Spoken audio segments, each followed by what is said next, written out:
Transfer please. 450.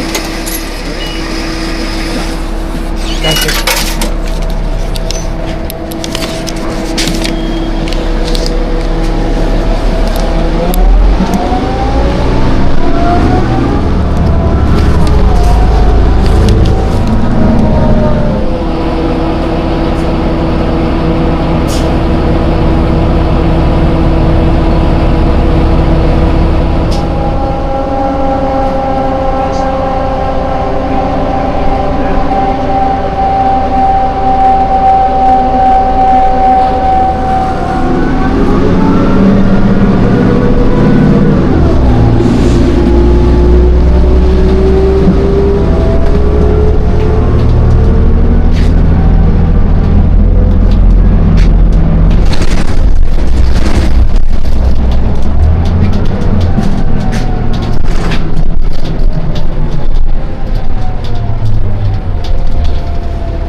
Thank you.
Not a good idea, Lakay. Not a good idea.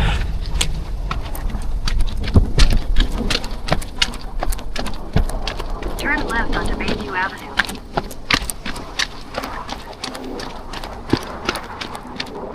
Alright.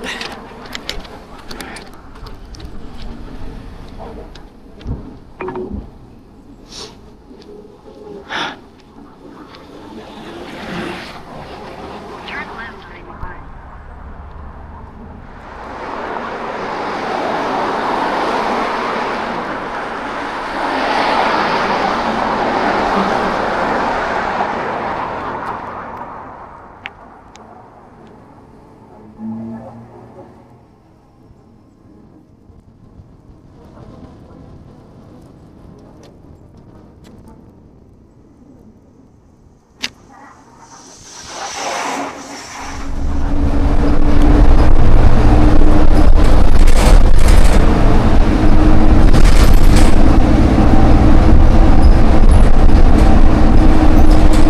Next stop, Newton Drive.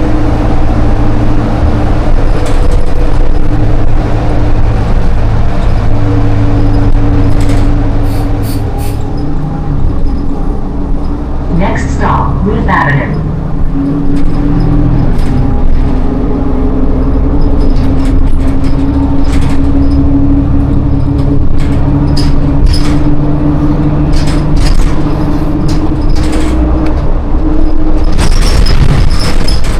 Next stop, Comer Avenue.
May access dyan pababa.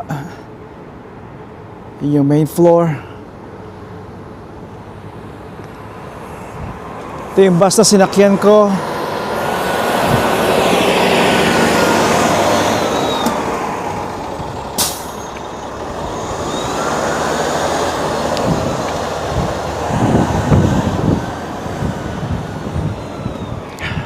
Balak kong pumunta dito dahil hindi pa natin nararating, pero babalik tayo dito.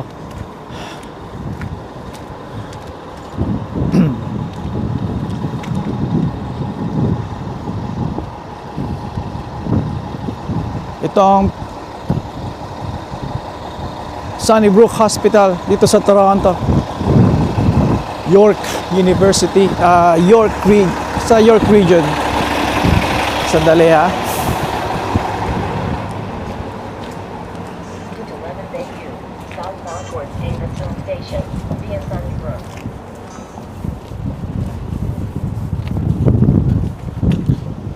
Yan yung kanilang shuttle ng mga nangangailangan ng service, mga walang rides, may naka-wheelchair, mga seniors. Ito yung main floor, ito main entrance. Nakikita nyo hindi kalakihan, kaya madalas ditong may nagtatrapiko dahil tatawid na tayo dito dahil nakikita ninyo masyadong masikip. 2 lanes lang ito. Kata 2 lanes. Sa ilalim nito ay may parking. Parking din ito. Maraming beses na akong nag-video dito dahil nung Remembrance Day nag-video rin ako rito. May mga eroplano rito nga kinuhaan ko. Sa ilalim ng nilalakaran natin ay parking spot din. Papunta tayo sa parking lot kung saan si Mrs. T ay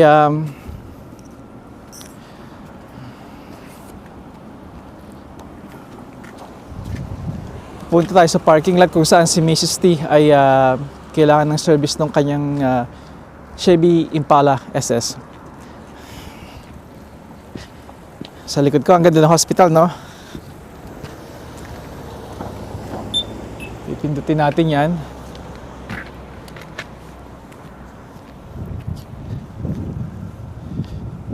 Ito yung parking building. Sabi ni Mrs. T sa akin, nakaparada si Impala sa lower level. Pero hindi tayo pupunta ngayon dyan dahil pupuntahan muna natin dito ang yung madalas nyo akong makita. Minsan tumatambay ako dito, ang Healing Garden. Alam niyo naman kaibigan, mahilig ako sa hardin. Kita nyo mayroong bakod dito, simpleng bakod lang ginawa nila. Mukhang hindi na tinrim ng maayos. Nakikita nyo ito, tinitrim ko yan eh. Well, ngayong taon na to, ibig yung sarili kong hardin, hindi ko tinrim. Halika, kunin ko yung pangalan. Ito siya kaibigan. healing garden. Dito ako umuupo. Dito kami kumakain minsan ni Mrs. T. Mapupuno to ng mga halaman. At ayan na mga tulips. Tumitindig na, lumalabas na. Hindi ka maka-access muna dito dahil well, hindi pa eh. Kung makikita nyo ako, nakangiti ako dahil iba talaga ang hardin na nagbibigay sigla at ngiti sa akin. Sana ganoon din kayo. At kung hindi man, sana ay bigyan nyo ng chance na makapag-hardin kayo. Wala ito sa gender, babae, lalaki, matanda, bata, ano man ang edad nyo o status nyo, estado nyo, wala itong kategorya. Para ito sa lahat. Kaya sana subukan ninyo. Muli, ito yung Sunnybrook Hospital.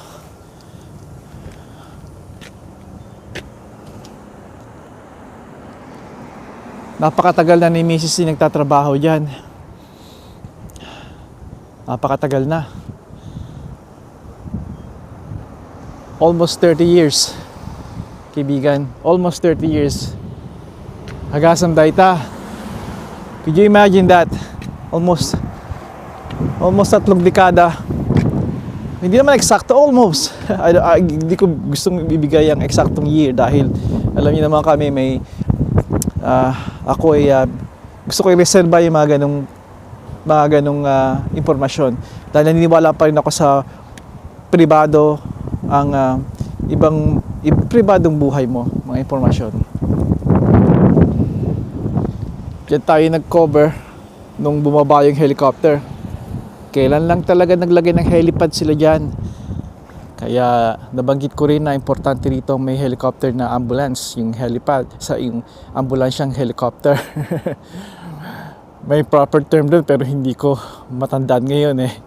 At lalo pa ngayon, magsa-summer na, spring, summer, kung saan madadalas ang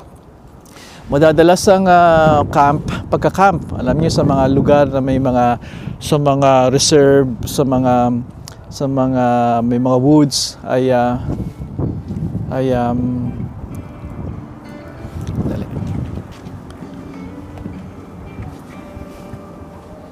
maiwas sila dahil ayaw nilang makuhaan. That's fine.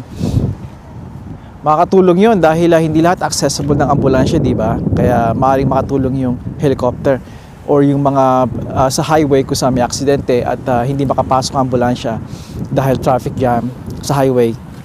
Makakatuloy mga ganung mga sitwasyon. Kaya importante rito may ambulansyang helicopter. Wheel strands para makabisita ang mga may sakit, wheelchair, hindi maihatid ng mga magulang, mga anak, ang mga may kapansanan, makakarating pa rin sila sa kanilang appointments at even mga activities nila kung kukuha silang ganyang serbisyo. Even simple blood works. Dito na ako magpapalam sa inyo kaibigan. Kailangan kong ayusin. Halika, tingnan natin yung sakyan muna. Sabi ni Mrs. T, nasa pinakang tanggalin ko yung salamin ko. Pinakang dulo raw. Alam nyo, dito kasi pag yung rush hour, mahirap makakuha ng ng sasakyan, ng spot. Kung hindi kayo makakita, pupunta ka sa next level. Pagka punta mo sa next level, kung puno pa rin yung second level, then punta ka sa third level, and so on. Yung last time na inayos ko si Impala, dito tayo. And I talk about politics. Kung bakit ka-importantihan na kailangan nating iboto ang mga konserbatibo. At sinabi ko rin sa inyo ang estado ng Canada. At hindi ako, so far, on point ako. At hanggang ngayon, papunta nga doon ang ekonomiya natin dito. Seguridad, immigration, pagkain, presyo, pamumuhay. Napakahirap. pahirap ng pahirap. O ito na pala, si Impala. Ito si Impala, tikas-tikas niya, no? Ito kaibigan, ang isa sa mga huling great V8, American V8. Kaya ako nasabi yan dahil, well, yung mga sasakyan ngayon ng Chevy ay Chevy Ford ay really not that.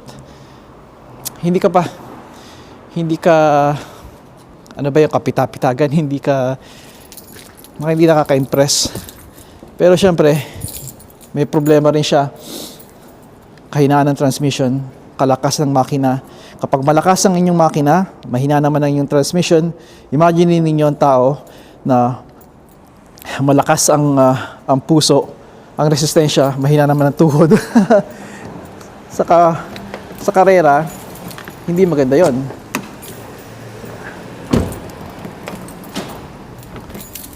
Ang problema niya kaibigan, I think may sensor dito. Mainit daw sabi ni Mrs. T. Sabi engine hot. Stop the car. Ganun. Tingnan natin kung yung sensor ay hindi na ikabit o natanggal.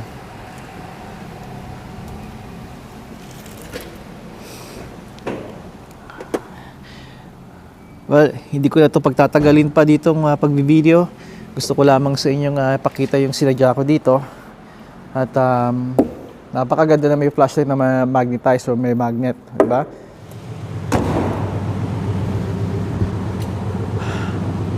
Itatakbo natin to at diretso na sa bahay.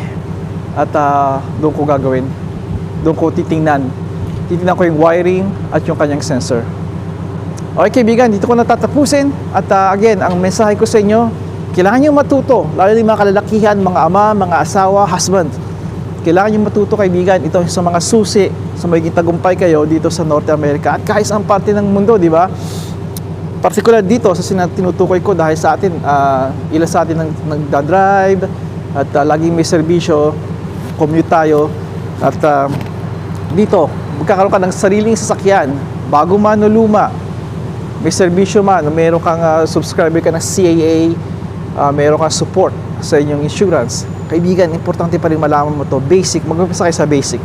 Alright? Nabanggit ko na to at pag-usapan muli natin. Sa ngayon, papaalam na muli ako sa inyo. Hanggang sa muli kaibigan, padayon.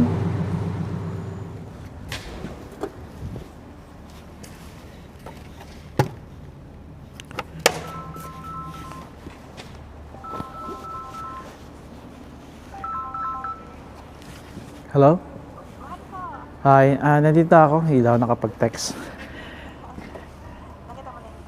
Nakita ko na yung kotse at bukas na yung hood. At mukhang naka-plug naman yung sensor nito Kaya ang gagawin natin ay pupunta tayo sa yung pinakamalapit dito na auto shop like Canadian Tire. Yung madadaanan natin. Yung sa Mackenzie.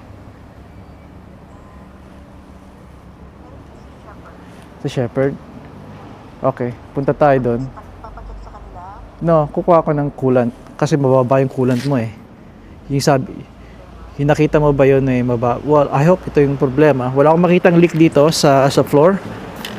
No. Pero kukuha tayo ng coolant. Yung nga, pero mababa ang coolant natin, mag-uumpisa ako doon. Yun ang obvious na problema nito